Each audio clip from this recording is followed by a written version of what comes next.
నువ్వు యేసు రక్తం అని ఎత్తావనుకో, దెయ్యాలకు అర్థమైపోయిద్ది. అంటే పాపం యొక్క బలం ఇక నీ మీద పని చేయదు, నీకు మ్యాటర్ తెలుసని. యేసు రక్తం ఎత్తన వాళ్ళకి మ్యాటర్ తెలియదు. యేసు రక్తం అనే పదం ఎత్తిన వాళ్ళకి మ్యాటర్ తెలుసు. రేయ్, నువ్వు నా పాపాలను ఆధారం చేసుకొని నన్ను పీడియడానికి వచ్చావు. నా పాపాలన్నీ యేసు రక్తంలో కడగబడ్డాయి. యేసు రక్తంలో మీరు ఓడించబడ్డారు. ఇక మీకు బలము లేదు, మా మీద అధికారము లేదు,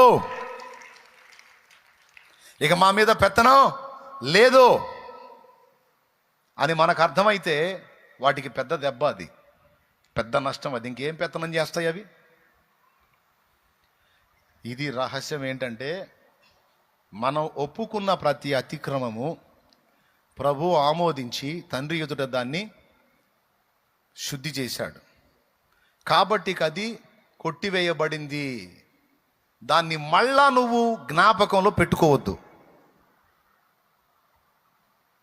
ఇది మర్చిపోకూడదు.